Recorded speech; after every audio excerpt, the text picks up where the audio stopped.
You a little bit. Ooh, this meeting is being recorded. Very good to know.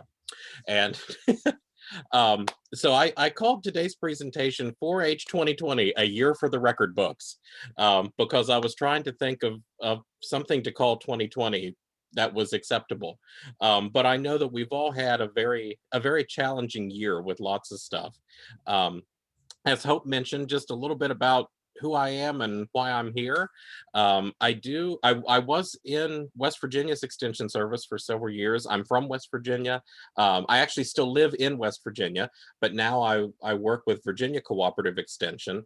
Um, and I always like to tell folks my background is I didn't grow up in 4-H. And until I started working with the program, really didn't know anything about it. When I first got hired at Extension, I was a community development specialist. And all of these nice Clover people kept walking by my office and they would say things like, "We're going to send you to camp." And I thought, they seem serious. I should learn what those H's are. And so I got to learn more about the program and then realized just how fantastic it is. It's wonderful. Um, so I started doing more programming with 4-H, and after a couple years, was able to move my faculty appointment over to there. When I was in West Virginia, I did statewide history and heritage programs and some stuff with the civic engagement pillar. And now that I'm in Virginia, like Hope said, I do the organizational specialist role. I love what I do. I think it's really, really fun. Like I get to do anything that's like bureaucratic. So your club chartering, things where we have to do policies or fill out forms and all that kind of stuff. Those are the things I get to do. I love that because I'm a great big old nerd and I think that's fun. I also understand that virtually no one else on earth likes those things. So I try and make that as fun and painless as possible wherever I can. Um, so that's just a little bit about me. The Lyndon Johnson thing goes back to, so I have a master's in history, and besides The Simpsons and the Golden Girls, I've spent about 20 years studying Lyndon Johnson. So I always figure out ways to work that into stuff too. When I'm, yeah, my favorite way of doing history programs with 4-Hers is to sneak information in so they don't realize it's a history lesson. Um, so that's a little bit about me. But like Hope said, we've we've had a challenging year with many things, and we had to pivot very, very quickly to some virtual programming. So I just wanted to talk to you all a little bit today and tell you some things that we've done in Virginia that worked and some lessons we've learned, things like that. This is by no means just to be me being a talking head. So please, absolutely feel free to unmute your mics when you want, shout out anything. You're welcome to say, "That's great, that's bad, that's funny. Chad, I don't believe you at all." But anything you'd like to say will be perfectly fine. So, so absolutely feel free. Um, so just to talk a little bit about some of the things that we tried to do and that we pivoted to go into a virtual realm.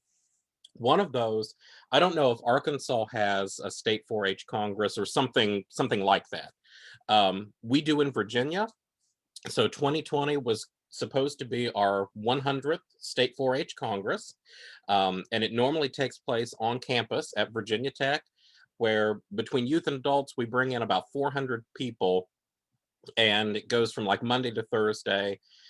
We do lots of leadership programming, competitions, fun stuff. It's kind of that conference environment.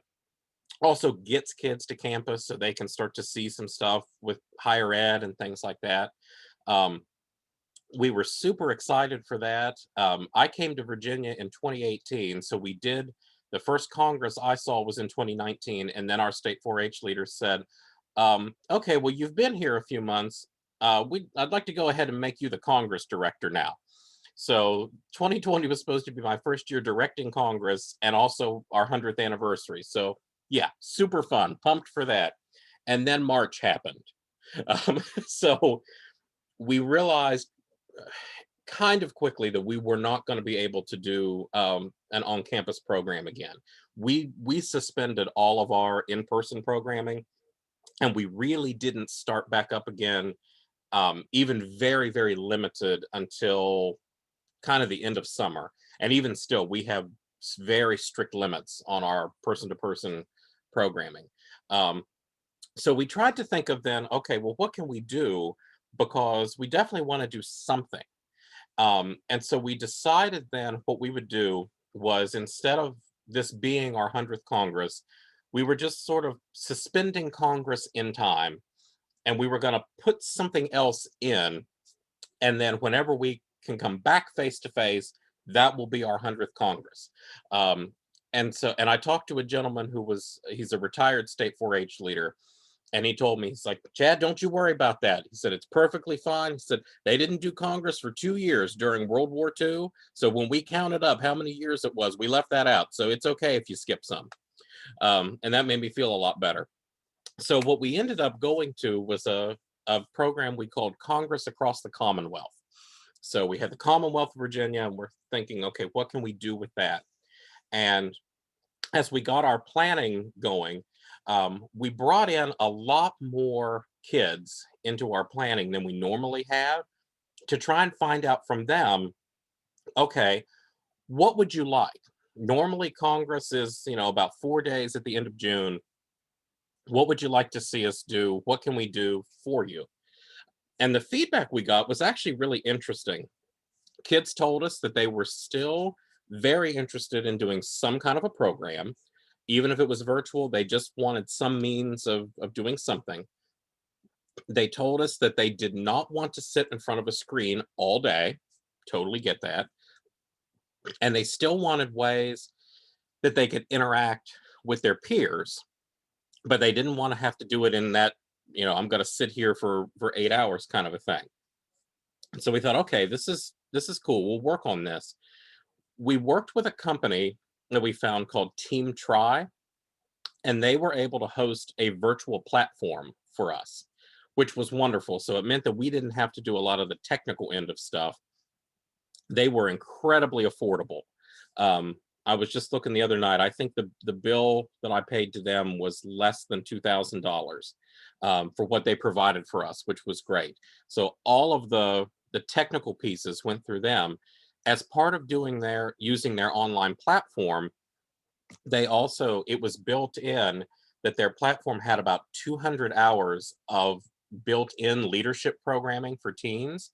So it was like pre-recorded workshops that kids could do at their own pace. And we thought that would be really cool.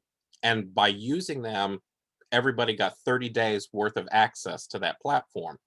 So we worked with the kids, and instead of doing 4 days in June like we normally did, Congress Across the Commonwealth actually became a 30-day program, or 31, I guess. We did it the entire month of July. But what we did, so that it wasn't overwhelming to folks, was each week we did one virtual workshop through Zoom. So we did one for each of the pillars. So ag, civic engagement, healthy living, and STEM. And folks would do that in real time. We recorded everything so folks could watch it later. So we did one workshop per week that lasted about an hour and a half. We also tried to do one kind of event per week. So something fun, whether it was, the first week there was just the online get together with some icebreakers and games and things. We did a virtual 4K. So there was some running and things like that. So each week we had something different. And then we gave kids opportunities to just kind of come together and just sort of hang out as well. So they had all of that each week, as well as then those workshops that they could do at their own pace.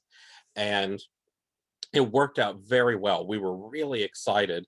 And the kids were very happy with that format, because they got to interact virtually, but they didn't feel like they were just tied to a computer all day.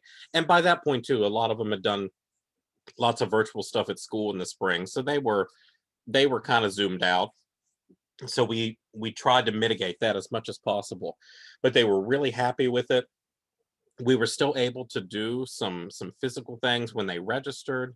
Um, we still did t-shirts. I was able to work with Office Depot, and it worked out that when they registered, they could also put in their shirt size, and then we had t-shirts made that were shipped directly to their homes. Which that's actually something I think I think we may continue in the future, because when we normally do stuff, having to sort t-shirts takes a heck of a long time. So we may go with something like that even in the future too. But we were able to send them materials and all of that kind of stuff. It worked out well. They were really happy with it. Our evaluations for it were good. And we had about the same participation that we had when we did it on campus. So we had about 400 folks that registered and participated. The thing I really liked with that was a lot of our evaluations came back and kids told us that this was their first Congress experience, or that they were excited that they could do this because normally they either couldn't afford to come to campus, or they had, other things that kept them place bound, whether it was, jobs, responsibilities at home, just the time to travel and do all of that. So we were able to reach a lot of return kids, but we were able to reach a lot of new kids that may not have been able to have that experience if we did it in a traditional environment. And I was really pleased about that, that we were able to reach some of those underserved populations, and the diverse populations that we're hoping to get to. So that was a lot of fun. Um, with our camping program, so I know every state camps a little bit differently. In Virginia, we have 6 regional camping centers. And so every county is required to do 1 week of residential camping. And excuse me, you do it at the camping center that you're assigned to. So depending on sizes, there's oftentimes maybe 2 or 3 counties camp together as a cluster the same week. Some counties have a really big camp, so they'll camp by themselves. But we utilize those 6 centers to do that. Camping was another thing that it didn't take too long after the beginning of the pandemic that we saw that camping was not going to be able to happen in our traditional sense. Um, and with our 6 centers, they do have some permanent staff. Then they normally hire some summer staff as well. It was pretty devastating to them because they had to cancel out all of their summer camping. And that resulted in about a $4 million loss to those camping centers. So they've been working with stuff with that. But they also said they still wanted to do something. They wanted to be able to reach kids because they were really interested in that. So the 6 camping centers came up with what they then called Camp Across the Commonwealth. So it was a free camping for everybody, and you did camp at home. And our 6 centers all took some different weeks and came up with lots of different activities that they could do at home, and had a daily schedule for kids that they could be online. And this was mostly for younger kids. So Congress is pretty much 14 and up. Camping is more of our like 9-year-olds up to about 13. So they had things that they could do and activities that they could even work on together in groups with Zoom and things like that. And each center took some different time and put those in. That was pretty successful too. And I think that they had, I think it was around 500 or 600 kids that participated in that. So they were really, really excited. We're hoping that this year we can go back to doing at least some in-person camping. We're not real sure how that's going to look, if it's reduced capacity, if we have to do a lot more day camps and things like that. A lot of stuff is still up in the air. But again, at least kids were able to have that participation, and a lot of them, it was their first experience with camp. But we think that we've got them excited that when we can go back to doing in-person camping, that they'll be able to participate in that. And so we were really excited with how that worked as well. One of the ones that I'm particularly proud of was our volunteer leader trainings. Um, and this is something that happened really early in the pandemic. So we do have a state volunteer leaders association, and normally the way that they operate is they have 2 in-person conferences each year. So we have 4 extension districts in Virginia, and they just rotate around where the fall or the spring conference is going to be. And the district agents and volunteers then serve as the host and help put that on and things like that. For our spring 2020 conference, we were supposed to be in Bristol, so in the far southwest part of the state near Tennessee. And we were really excited. We thought that it was going to be a lot of fun. It was supposed to be toward the end of April, so April 25th. Well, we started, teleworking and stopped doing in-person stuff right around the 20th of March. And this was one right at the beginning of that, we were told there's no way that we're going to be able to do the in-person conference. A lot of the volunteer leaders that come to that conference um, are of an age where they're, as far as COVID goes, they're in a very vulnerable population age. And we thought, we can't do it, and we definitely don't want to risk things with these folks. So we were sad to have to cancel that, but we knew it was the right thing to do. But we said, we'd still like to do something, and came up with the idea for doing. We said, well, can we do the conference, but just do it virtually? And instead of being a weekend, we'll do a day, and we can see how this turns out. So the agent from the district and I volunteered to coordinate this, and we contacted all the folks who were going to do presentations and said, would you mind to shift this to doing it over Zoom? Everybody said yes. And then we were able to recruit in several more folks to do some presentations as well. And so we called it was V3, the Virginia Virtual Volunteer Conference. We kept it on the same date. We just went ahead and did a Zoom schedule for that day. And we thought, well, since we're not having to meet face to face, we really don't have any expenses. So we're not going to charge people to do an online conference. And we can open this up. We can let anybody come to this if they'd like to. And we thought, we'll just see how that goes. Normally at a face-to-face conference, we'll have between 40 and 50 people is normally what we get at our conferences. And so we said, well, if we could get around 40 or 50 people to do this, we'll consider it a huge victory. I mean, that's pretty good. We turned it around very quickly. So registration was just click a link and get to that. We didn't do a big registration push. We said we'll do that. We gave folks, it was a little over a week, I think, is when registration opened, and we sent it out to different states and said, we'll just see what we can get. We were really shocked because we ended up getting 511 registered participants for a conference where we would normally have 40, and they came from 26 different states. So we were really thrilled with how that worked. And it really, at one point I was getting kind of scared because I'm like, how many people can we have on a Zoom? We've never had an instance where we had to check. And so, but it worked out well. It was really, as far as our tech stuff goes, it was not terribly difficult.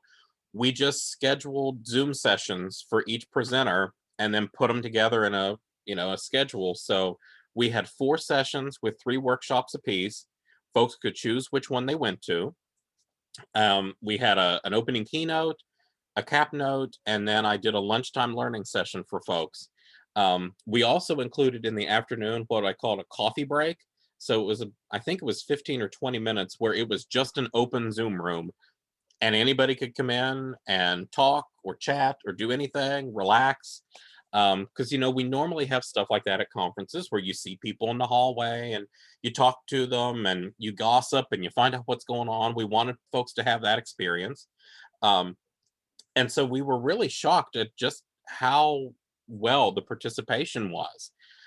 We recorded each session, and then we provided that. I created a Google site where I put the links to all of those recordings and sent that out to folks. So that way you could go and you could get anything you needed, and it was just on one page, you could get to that.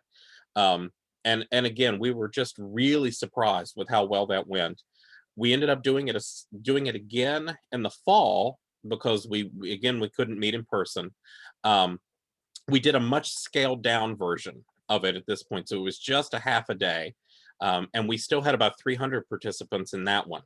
So we're going to be doing that again this spring. We're going to do another virtual conference because folks really seem to like it. And this was another one where when we did the evaluations, I got a lot of folks that told us that they normally cannot come to the face-to-face conference either because they don't have money to travel, it was too time consuming, they've got little kids at home. There were lots of reasons. And so many folks told us that this provided them with that opportunity to get out and actually um, interact and be a part of a training and meet other volunteers when they normally couldn't, other than their local area. Some of them were very, very involved there, but to get out and meet people from other parts of the state and then other states in the nation, just really, it really seemed to strike a chord. And again, that made us feel pretty good that we were able to do that. I'm also getting a lot better at managing the Zoom stuff.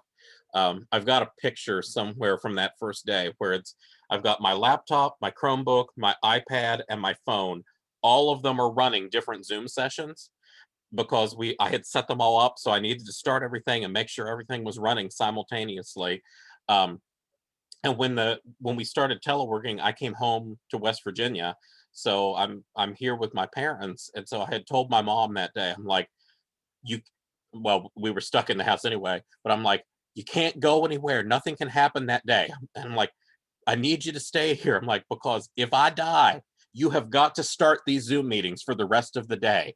I'm like, after that, then you can like call somebody. But I'm like, if I keel over dead, push me under the dining room table and just keep the Zooms going. Um, and it really it worked out great. So by the time we did it in the fall, I was a lot more relaxed with that, but that was a lot of fun. Um, and then the last thing I wanted to mention is as far as success with our programming was some things with teen leadership as well. So we've been trying over the last couple of years to really expand some of our teen programming because we've gotten feedback from kids that they really want to be more involved. They want to be more engaged and heard with things in their communities, with how the program direction is going. They have a real interest in that. So we've always had some leadership programs like our state 4-H cabinet. We have a horse ambassador program. So I mean, we have ways that they could do stuff, but we wanted to expand on that. And last year we started a teen summit to bring kids together from around the state to talk about state and national issues, for them to work on some stuff and have ways to talk about that. We hope to really expand things in 2020, but of course that got cut short. So one of the things we did was we convened a pretty large group of some of those kids again together and said, okay, we're not going to be able to do some of the stuff that we anticipated doing in 2020, and we think that we need to come up with some sort of a response to help people with COVID and with programming, and wanted to see if they could help us. The teens were really excited about that, and they came through for us with flying colors. And one of the things that they asked about and we were able to provide was for them to take on a much larger role with our social media presence, because they were telling us that was the way that their generation really interacts with stuff. They communicate through, I mean, they text, but they communicate through Snapchat and Instagram and all kinds of things. So we worked with our communications folks who were really supportive, and we were able to let this group of teens, they did teen takeovers once a week for our Virginia 4-H social media accounts. So they took over Facebook and Instagram. I think we have a Twitter. I'm, I'm not the most social media savvy person. Like, I have Facebook and I have the Twitter, and that's about it. Other than that, like, they tell me stuff and I just nod my head and I try and look like I know what I'm talking about. Um, when really I, just wait till the end of something and then ask a teenager what it is.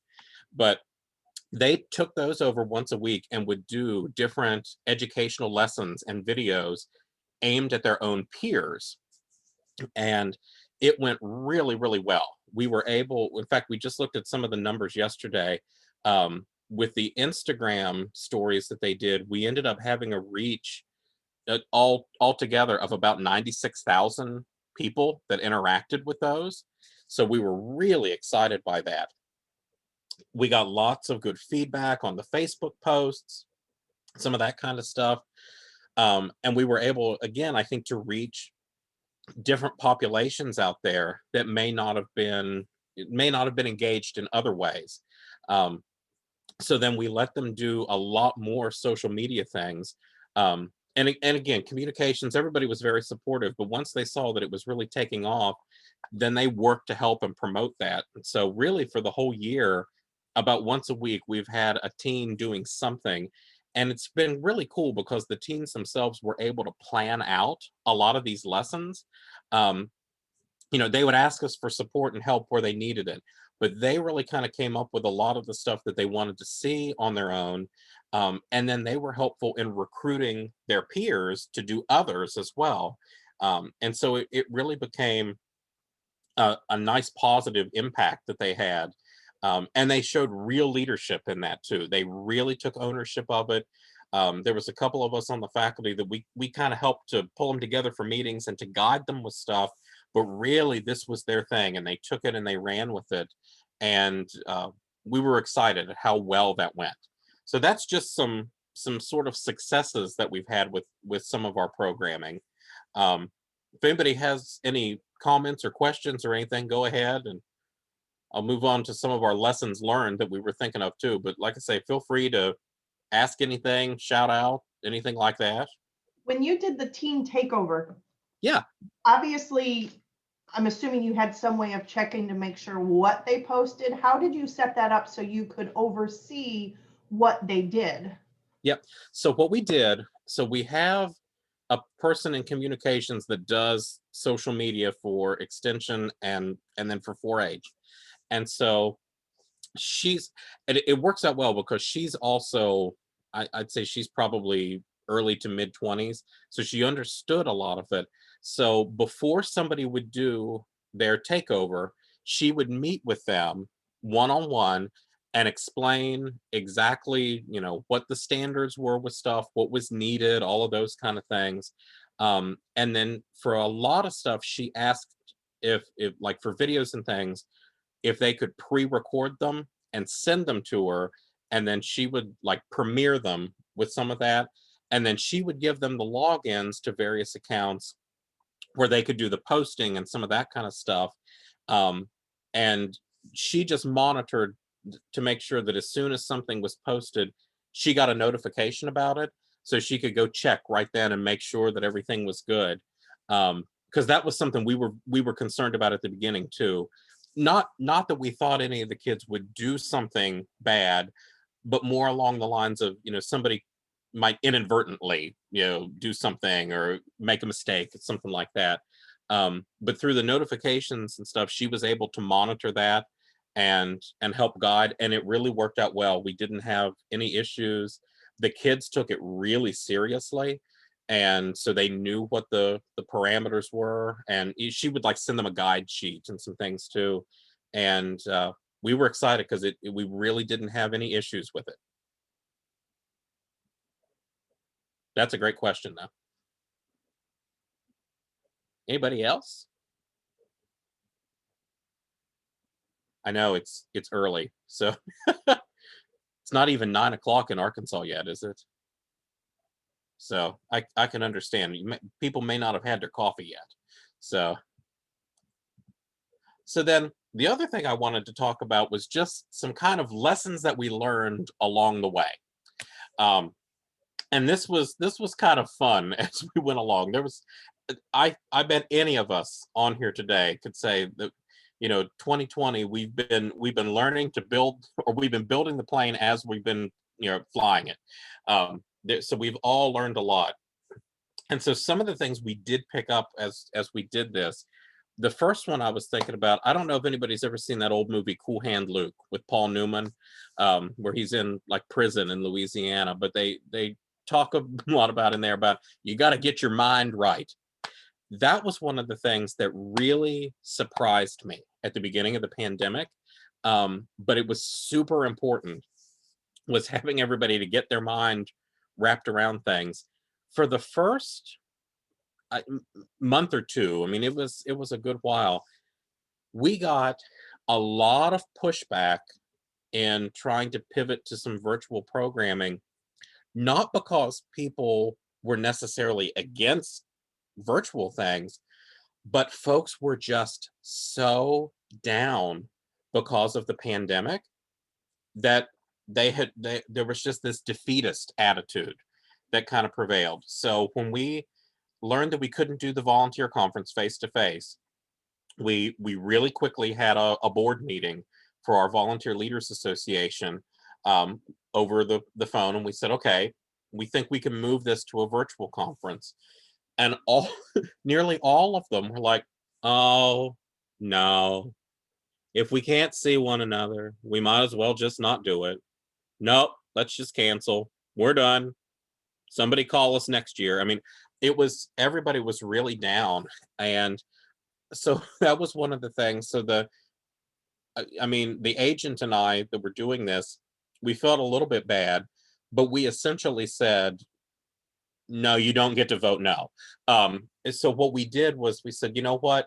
Let's give this a try. We will take it on. We'll do the work and we'll see if it works out. Because they were just really, really down, really disinterested. And so we took it on and did that. And then when it worked, then they did get very excited about stuff. Once they saw it, they kind of had to get back in that mindset. The same thing happened to us with Congress. When we learned that we couldn't do it face to face on campus, a lot of the folks, when we had the first meeting, were like, no, we might as well just cancel. No, we shouldn't do anything. We can't do it right. We don't want to do it at all.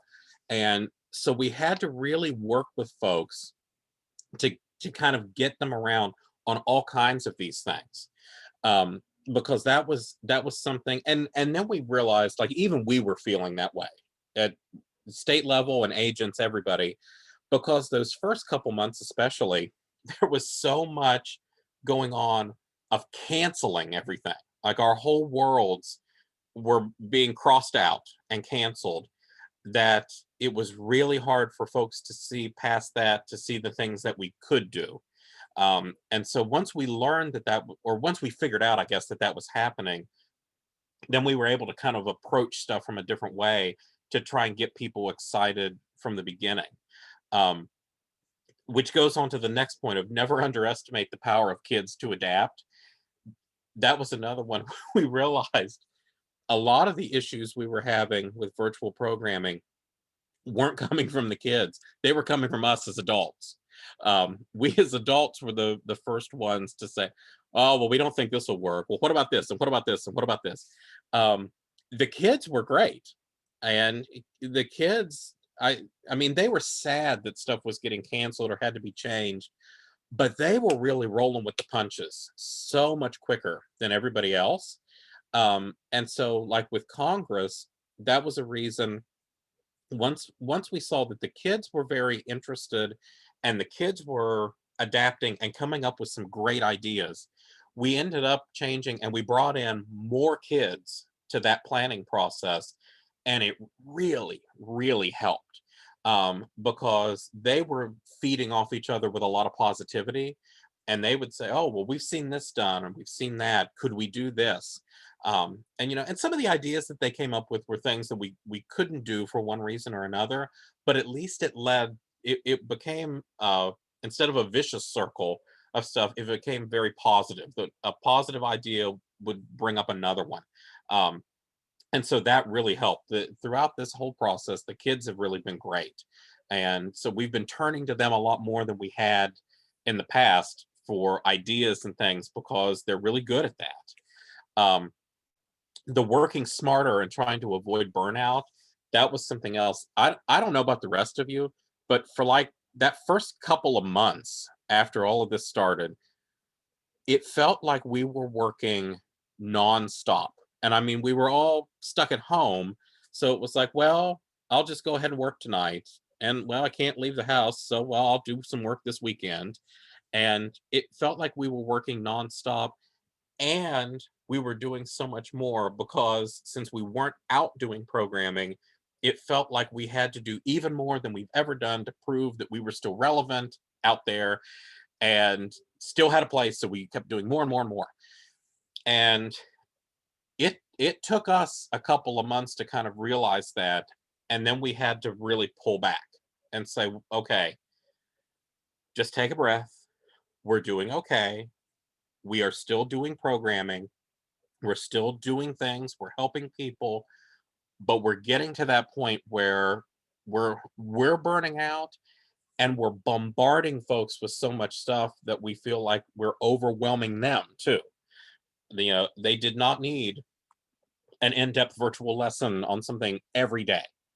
Um, so pulling some of that back and working to kind of meet the needs and see where we could do stuff, then that turned out a little bit better as well. Um, with the volunteer conference, like I said, that first one, I was petrified that something was going to go wrong. And after we did it, by the time we did the fall, I realized that there were things I could do to make that easier. Um, the first, the first was learning how to use MailChimp, because when we had that many people that were registered, I realized if I just send out an email and put 500 people in my BCC box on Outlook, that it either doesn't go or it just goes straight to their junk mail. Um, so using things like MailChimp to communicate for the large numbers of folks that we had for that and for Congress and camping. So, stuff like that. Um, I also learned when I'm doing a virtual program like that, like creating that website for the fall, I did that first. So then when I did the registration, when you got your confirmation email, I just gave you a link to that site. So that way I didn't have to worry that somebody didn't get the link to get to stuff. I could put it all there. So if somebody didn't get a follow-up email, I knew they got their confirmation. So at least all they had to do was click on that and they could get to things. That was some stuff that really helped. And by the fall, I felt much calmer with a lot of that.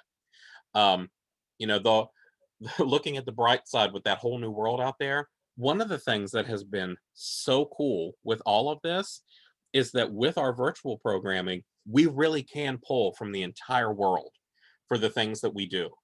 So for our volunteer conferences, we had folks that were presenters from all across the United States. We had some folks from National 4-H Council. We pulled in some really cool folks that were doing things that probably would not have been able to do that if we were just meeting face to face. Either it wouldn't have been worth their time to come in to do an hour presentation, or the travel costs or things like that. So those are the kind of things. It's provided us these amazing opportunities. We have one club in our state, that likes to focus on global programs, and normally they'll make a food from a different country and they learn about it and everything.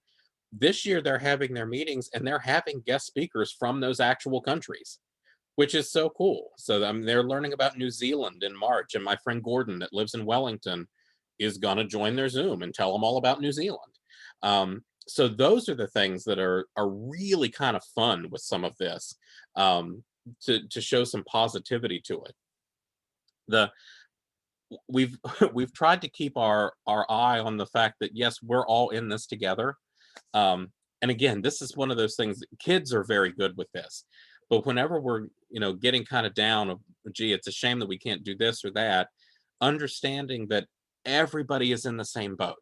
And, you know, it's not just us that feels bad that something has had to cancel or whatever, but everybody's going through the same thing.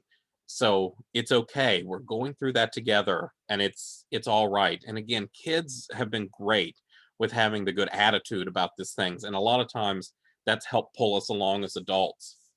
One of the things that we learned at the state level, and I'm sure it's true with counties as well, there has been such a big need to provide support for folks during this time, and support of our employees. And a lot of times, meaning there are so many unknowns and there's so many questions. I've had dozens and dozens of calls this year from extension agents who have really just needed to talk.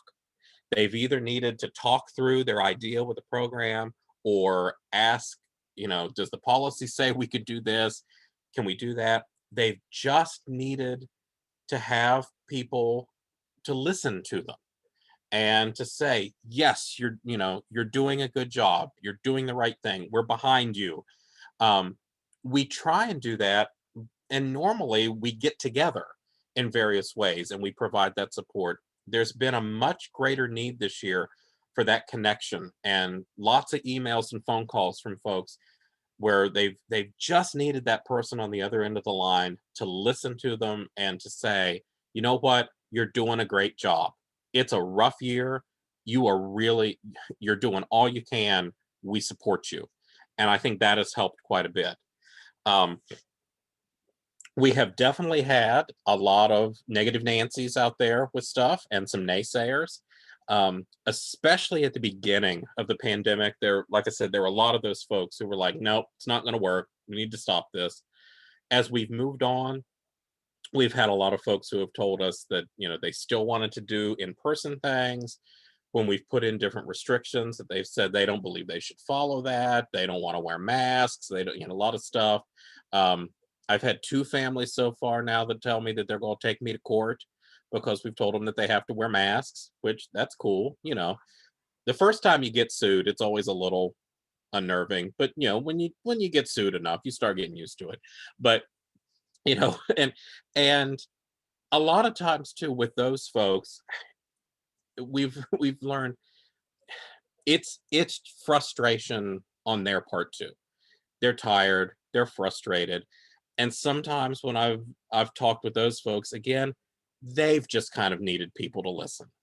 And and our agents have done a wonderful job of helping to diffuse so many situations by just talking to people. And when they've said, we won't follow, I won't wear a mask, I'm not gonna, sometimes just talking to them and explaining why we're doing something that we're doing, um, you know, what it means, where this is coming from, and just kind of letting them vent has helped a lot too. We've had some that just refuse to do some things, and we've had to tell them, we're really sorry. This is the way that the guidelines are working right now.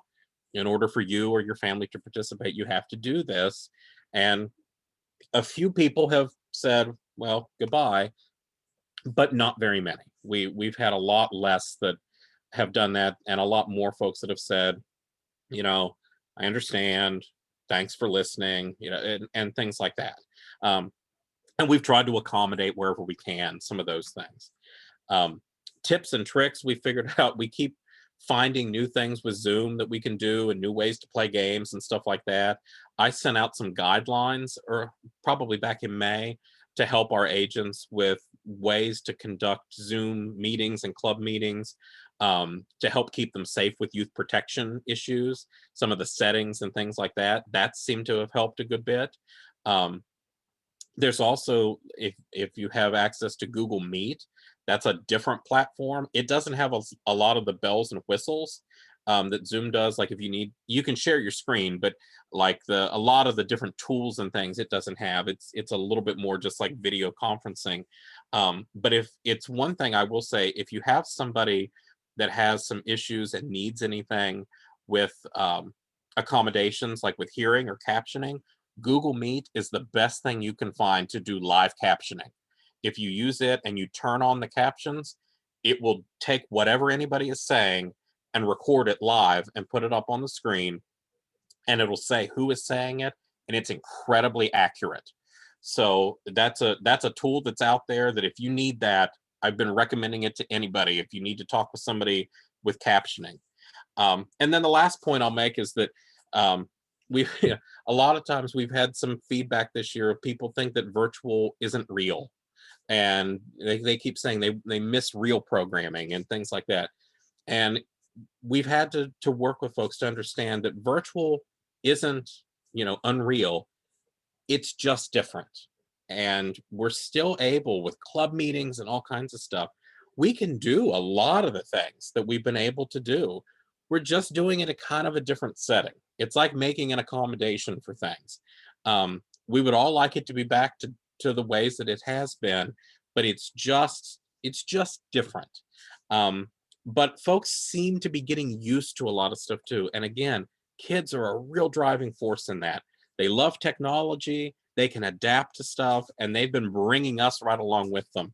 I have learned more from 4-Hers in how to use different technology things in the past year than in the last 38 years combined. And I love that, and it's been just a heck of a lot of fun. But those are the things I was talking about today. So I'm happy to answer any questions, listen to stories, comments, anything like that. Hey, hey, Chad, can you hear Hey, me? yes, Hey, this is Hannah Douglas. I'm from Miller County. I had two questions. sure. The first one was you referred to your teen summit and your Congress across the Commonwealth Yeah. and how kids were able to have more access because it was virtual. Do you have any like qualifiers for your kids to attend those events, or is it just like an age thing? So really, so for Congress across the Commonwealth, um, normally there's a process where it is age based, that you have to be so old, and then it goes through like, it's like delegations from units. For this year, we just tried to open it up to anybody who was eligible. For that one, we did charge a small fee. I think registration was $5 for that, maybe, because we had some support from other things. But we tried to make it as open as possible, and that seemed to really help with that too. With the Teen Summit, they did have some qualifying things with that, with teen leadership, and I can pull those together and send them over to you guys too if you want to look at it. But again, they've had a lot of participation and a lot of support with that, so we were pleased with how it went. Awesome. Okay, thank you. And my second question, um, a little precursor, Arkansas, we struggle a lot with connectivity Mhm. and having access in the rural parts. I'm not very familiar with Virginia as a whole. So I was wondering if that was something that you guys struggled with having your kids just having accessibility. And then you talked a lot about your teens helping you with social media, which is fabulous. Did you run into kids not having accounts and not being able to help you? Yep. So that was absolutely issues that we ran into. So Virginia is interesting because there's like two or three different Virginias in Virginia. There's the super highly populated, well-connected Northern Virginia near the DC area, and sort of the same like down in the southeast near like Virginia Beach and all of that. Then as you move west and south, you run into incredibly rural areas that have lots and lots of issues with connectivity. So that was something we tried to be very cognizant of. We were really fortunate because a lot of our county offices have really good relationships with their boards of education and things like that. And so through the spring and the summertime especially, they were able to find ways that they could get kids to either like the school buses where they were putting Wi-Fi on those so they could connect, local libraries, lots of different community connection points that agents were able to help get kids to, which was really helpful. Um, and then with the social media pieces, we did run into some issues where kids wanted to participate, but they didn't really have a lot of connection or access. And what worked out well was the kids themselves then were able to like figure out ways to help their peers with that. And so they would say, well, if you want to do something like this, can you send me this and I'll put it up for you, and some of that. And they were able to bridge those gaps, and agents really helped with that as well. But we were really excited that there was so much working together to try and overcome those things. But I don't know about Arkansas, but I think the pandemic really brought to the forefront the whole issue of connectivity in our state as well, that there needs to be a lot of infrastructure work done on that. Thank you. Sure. Anybody else?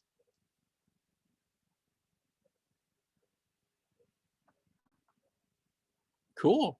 Well, if you do have any questions or comments or anything, let me know. Hope can get you all my contact info, but I'm happy to send along anything, talk to anybody. This was a lot of fun, and I really appreciate you letting me be here with you all this morning. Thank you, Chad. We really appreciate hearing that, like you said, we're we're in the same boat, or at least we're in the same ocean, same store, maybe Right. different boats, but we're surviving the best we can. Thank you. Sure. You all have a wonderful day. All right, we are going to jump right into our last round of networking sessions. So Lori, if you want to stop recording, I think it'll probably cut you off when we open those breakout rooms anyways. So the last one is about developing support. You